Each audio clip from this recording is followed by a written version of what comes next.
NA, NB, NC y ND. Así es como Mazda denomina las 4 generaciones que ha lanzado de su modelo más icónico, el MX-5. Son casi 30 años de un descapotable que, desde sus inicios, siempre se haya distinguido por tener unas características muy especiales. 2 plazas, un tamaño muy reducido, motores de potencia moderada y bajo peso, pero sobre todo un tacto de conducción excepcional.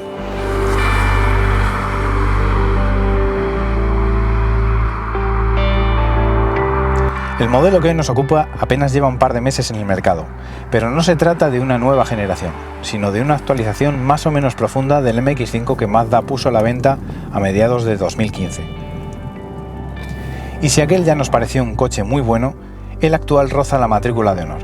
Por su conducción, el funcionamiento de sus motores y del cambio manual, es un vehículo casi único, un auténtico quitapenas.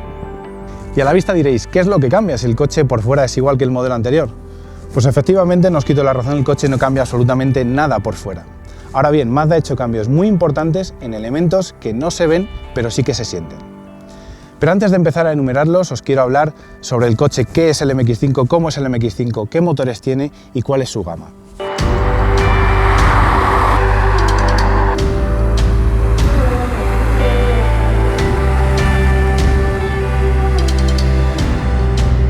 El MX-5, como veis, es un coche pequeño, pero de proporciones distintas a lo que suele ser habitual. Para que os hagáis una idea, este coche mide de largo más o menos lo mismo que un Toyota Yaris o un Ford Ka Plus, pero es más bajo que un Toyota GT86 o que un Porsche 718 Boxster. Además, como os he dicho antes, solo tiene 2 plazas, tiene el motor colocado por detrás del eje delantero y los asientos van colocados más o menos sobre el eje posterior. Más cosas sobre el MX-5. Hay 2 versiones que se distinguen principalmente por el techo. Una es esta, la RF o Retractable Fastback, que tiene un techo automático que se pliega o despliega en unos 13 segundos aproximadamente. Y por el otro lado está la Soft Top, que tiene un techo de lona con accionamiento manual. En cuanto a motores, sigue habiendo 2, los 2 atmosféricos y de gasolina. Uno de 1,5 litros y 132 caballos y otro de 2 litros y 184 caballos, que es el que nos ocupa hoy la prueba. Este último motor, que es el que lleva esta unidad que estamos probando hoy, es el verdadero protagonista de la renovación de este modelo, el que más cambios ha sufrido con respecto al del MX-5 anterior. Sigue teniendo 2 litros de cilindrada, pero ahora es 24 caballos más potente y además tiene un corte de inyección situado a 7.500 revoluciones, 700 más que en el modelo anterior. Suena bien, ¿verdad? Más adelante os cuento cómo va. Para conseguir este rendimiento, Mazda ha modificado profundamente el motor. Entre otros elementos ha cambiado la toma de admisión, válvulas y pistones, sistema de inyección e incluso el volante motor. Pero como no os quiero aburrir con detalles técnicos, si pincháis en este enlace podréis acceder a la prueba completa donde tendréis estos y otros detalles muy bien explicados, además de imágenes, mediciones y todas nuestras impresiones. Dicho esto, es hora de empezar a conocer el coche. Si os parece bien, empezamos por el interior. Como podéis ver, aquí dentro tampoco hay cambios que salten a la vista. El aspecto general es prácticamente idéntico al del modelo anterior y muy parecido al del Fiat 124 Spider, que es el primo hermano de este Mazda. Sin embargo, sí que hay cambios que suponen una gran mejora. La columna de la dirección, por ejemplo, ahora tiene ajuste en profundidad, además de en altura. Y es un detalle que parece pequeño, pero que para las personas más altas les supone una gran mejora, ya que se pueden adecuar a la postura mucho más fácil. Otro pequeño cambio está aquí en la pantalla del ordenador de viaje. La verdad es que ofrece la misma información que en el modelo anterior, pero ahora tiene un aspecto mucho más sofisticado, mucho más moderno. Los gráficos son a color. También hay otra diferencia aquí en el sistema multimedia. Es el mismo que el del modelo anterior, pero ahora es compatible con Apple CarPlay y Android Auto. Por cierto, hablando de este tema, todos aquellos usuarios que tengan un Mazda con el sistema MZD Connect, es decir, uno de los más modernos, pueden poner estos sistemas, el Android Auto y el CarPlay, de manera opcional, pagando eso sí unos 250 €. Por lo demás, como os he comentado, no hay novedades reseñables en el interior. El espacio aquí dentro es más bien escaso. Yo mido 1,83 y de altura pues voy más o menos justo. Bueno, yo creo que incluso personas de hasta 1,86, 1,87 podrían entrar perfectamente. Y en cuanto a anchura, pues también es escasa. La verdad es que siempre se va muy cerca del pasajero, con lo cual tened en cuenta que tenéis que elegir bien a vuestro copiloto. El techo de esta versión, la versión RF, como os he comentado anteriormente, es completamente automático. Para abrirlo o cerrarlo simplemente hay que pulsar un botón y esperar unos 13 segundos a que complete la operación. Esta operación se puede hacer en marcha, aunque eso sí, siempre que no superemos los 10 km por hora, que es prácticamente ir parado. La versión Soft Top, en cambio, tiene un techo mucho más sencillo, un techo de lona sin ningún tipo de automatismo. Automatismo que no se echa en falta porque el proceso de apertura y cierre es sumamente sencillo. Simplemente hay que tirar de una pestaña que hay entre los dos asientos y acompañar la capota hacia la parte trasera. De huecos portaobjetos tampoco anda muy sobrado este coche. No hay una guantera convencional y tampoco hay sitio en las puertas para dejar objetos. El móvil o una cartera se pueden dejar delante de la palanca de cambios o bajo el reposabrazos. Entre los dos asientos hay un cajón de grandes dimensiones que hace las veces de guantera, aunque su acceso es más bien malo. Además, tras el asiento del conductor también hay un pequeño hueco. ¿Y el maletero diréis, me vale para un fin de semana? Pues vamos a verlo. Abrimos aquí. Y según Mazda, en esta versión RF hay 127 litros de capacidad. El problema es que, como veis, las formas no son muy regulares, no son homogéneas, y entonces cuesta meter los bultos. No obstante, si hemos jugado de pequeños al Tetris, es posible meter una maleta de tipo cabina de avión y un par de bolsas adicionales a los lados. Así que la respuesta es sí, nos vale para un fin de semana, aunque eso sí, con poca ropa.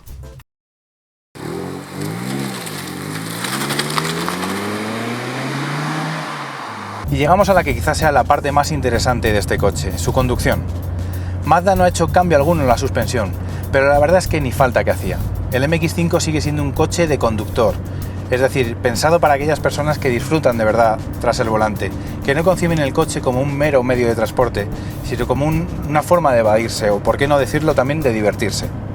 Y es que en este coche todo llega con poco filtro y además las sensaciones que se viven son muy intensas. A través del aro del volante, por ejemplo, se percibe con claridad el estado de agarre de los neumáticos. Un pequeño movimiento sobre él y el coche apunta directamente hacia donde lo hemos dirigido.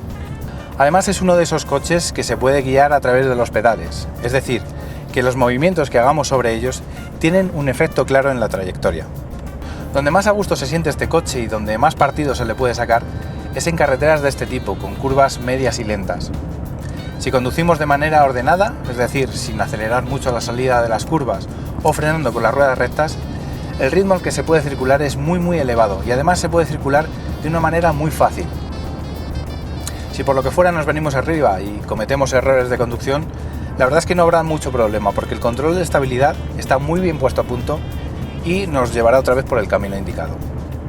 Y diréis, bueno, entonces es un coche casi perfecto. Bueno, pues en las condiciones que hemos descrito, pues casi, pero es justo decir que en otras no brilla tanto. En autopistas y autovías, por ejemplo, es más o menos cómodo de suspensión, pero el ruido que se filtra al habitáculo, que además es de muchos tipos, el viento, rodadura y sobre todo motor, puede llegar a cansar. Y eso con el techo puesto sobre la carrocería. Si lo quitamos, la situación empeora de manera clara. La versión que estamos probando hoy, la RF, tiene un techo peculiar que, como os he comentado antes, le hace parecer más un Targa que un descapotable puro. Con la capota puesta sobre la carrocería, el aislamiento es un poco mejor que el que ofrece el techo de lona, pero cuando la quitamos la situación se invierte. Bajo mi punto de vista, circular sin techo con la versión RF es más incómodo porque se sienten corrientes de aire más intensas que en el soft top a la altura de los pilares posteriores, detrás de la cabeza. Ahora bien, esto se da con mi estatura, 1,83. Es muy posible que las personas más bajas no sufran este inconveniente, o al menos no de manera tan clara. Parece claro entonces que se trata de un coche muy estimulante, con una conducción casi única, pero con un habitáculo no demasiado amplio y sobre todo muy ruidoso. Pero, ¿qué hay de los motores? Pues sintetizando mucho diré que en la gama anterior era muy difícil elegir entre el de 131 caballos y el de 160 porque cada uno tenía unas características especiales que los hacía deseables. Pues bien, en la gama actual ya no hay dudas. El nuevo, el de 184 caballos, es bajo mi punto de vista el motor ideal. No quiero decir con esto que el de 132 caballos no sea recomendable, que lo es, pero ese punto de aceleración extra del más potente resulta definitivo. Ahora es 24 caballos más potente y por lo tanto da unas prestaciones un poquito mejores. Pero los cambios, las mejoras, no acaban ahí. El motor ahora es un poquito más suave. No lo es tanto como el de un Mazda 6, un Mazda 3 o un CX-5, pero el cambio es evidente. Pero la mejora más clara, o por lo menos aquella que disfrutaremos más a los que nos gusta conducir este tipo de coches, es el aumento en el límite de revoluciones. Ahora llega a 700 revoluciones más arriba y eso supone pasar ampliamente de las 7000 revoluciones. Llega concretamente a 7500. Y es que esa estirada final en un coche descapotable como este, la verdad es que no tiene precio. Ahondando en el tema de las prestaciones, cabe señalar que aunque el aumento de potencia ha sido notable, la aceleración de 80 a 120 que hemos medido, la verdad es que no ha mejorado notablemente. Han sido 4 décimas con respecto al MX5 de 160 caballos anterior. Eso sí, el MX5 de 160 caballos que probamos tenía el techo de lona, que supone unos 45 kilos menos que esta versión RF. No por ello quiero decir que este coche sea lento, ni mucho menos, porque no lo es. Pero sí que es verdad que esos 5,3 segundos que os he señalado son más que los 5,1 que necesitó en su día el Fiat 124 Spider de 140 caballos. Y para muestra, un dato. Según nuestras mediciones, el Fiat, ha necesitado 5,1 segundos para acelerar entre 80 y 120 km por hora. Otro aspecto destacable es el consumo de combustible. Resulta complicado superar los 8,5 litros, incluso circulando a un ritmo muy alto. Pero es que si se conduce con suavidad y al ritmo del resto del tráfico, es fácil ver cifras en torno a los 6 litros o incluso algo menos. El depósito solo tiene 45 litros de capacidad, pero resulta suficiente para recorrer unos 600 kilómetros sin ninguna dificultad. Este motor, el más potente, el de 184 caballos, puede ir asociado a 2 cambios, uno manual y otro automático, en ambos casos de 6 velocidades. Este es el manual, pero también hemos tenido oportunidad de probar el otro, el automático, y hemos sacado unas conclusiones claras.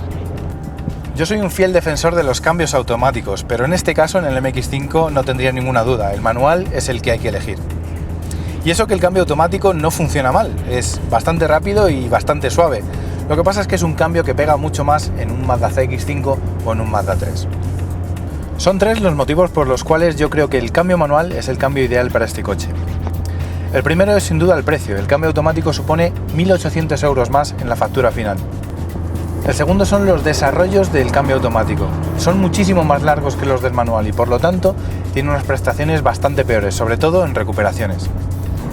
Y el tercero es el motivo, digamos, más pasional. Y es que elegir el cambio automático supone privarnos de uno de los mejores cambios manuales que existen en el mercado. Es un cambio casi perfecto. Por la precisión con la que entran las marchas, los recorridos cortos y la dureza justa, ni mucha ni poca, es un cambio que apetece utilizar constantemente. Es un cambio de 10.